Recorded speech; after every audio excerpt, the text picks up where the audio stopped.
राधे राधे। हरे कृष्णा।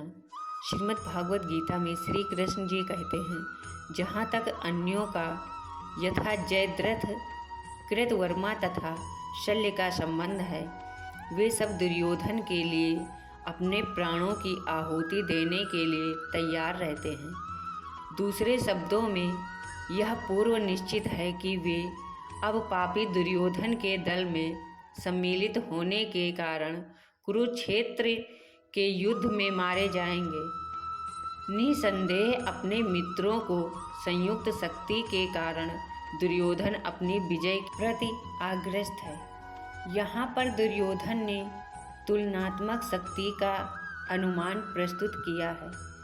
वह सोचता है कि अत्यंत अनुभवी सेना नायक भीम पितामह के द्वारा विशेष रूप से संरक्षित होने के कारण उनके सेनाओं की शक्ति अपार है। दूसरी ओर पांडवों की सेनाएं सीमित हैं, क्योंकि उनकी सुरक्षा एक कम अनुभवी नायक भीम द्वारा की जा रही है, जो भीम की तुलना में नग्न है। दुर्योधन सदैव भीम से ईर्ष्या करता था, क्योंकि वह जानता था कि यदि उनकी मृत्यु कभी हुई थी तो वह भीम के द्वारा ही होगी, किंतु साथ ही उसे दृढ़ विश्वास था कि भीम की उपस्थिति में उनकी विजय निश्चित है, क्योंकि भीम कहीं अधिक शक्तिशाली सेनापति है। वह युद्ध में विजयी होगा, यह उसका दृढ़ विश्वास था। अपने सहज कूटनीतिक ढंग से स्थिति संभालने के उद्देश्य से उपयुक्त शब्द कहे। उसने बलपूर्वक कहा कि भीष्मदेव निसंदेह महानतम योद्धा हैं, किंतु अब वे वृद्ध हो चुके हैं।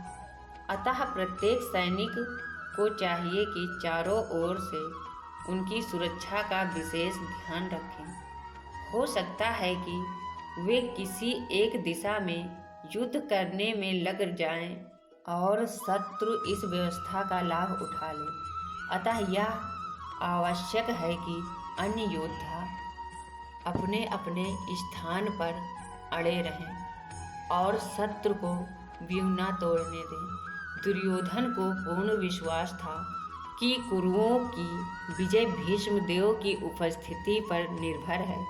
उसे युद्ध में भीष्मदेव तथा द्रोणाचार्य के पूर्ण सहयोग की आशा थी, क्योंकि वह अच्छी तरह जानता था कि इन दोनों ने उस समय एक शब्द भी नहीं कहा था, जब अर्जुन की पत्नी द्रौपदी को असहाय व्यवस्था में भारी सभा में नग्न किया जा रहा था, और जब उसने उनसे न्याय की भीख मांगी थी, यह जानते हुए भी कि इन दोनों सेनापतियों के मन में पांडवों के लिए स्नेह था।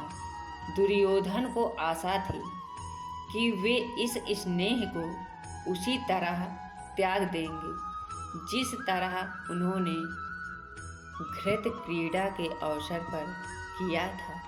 राधे राधे। हरे कृष्णा। राधे राधे।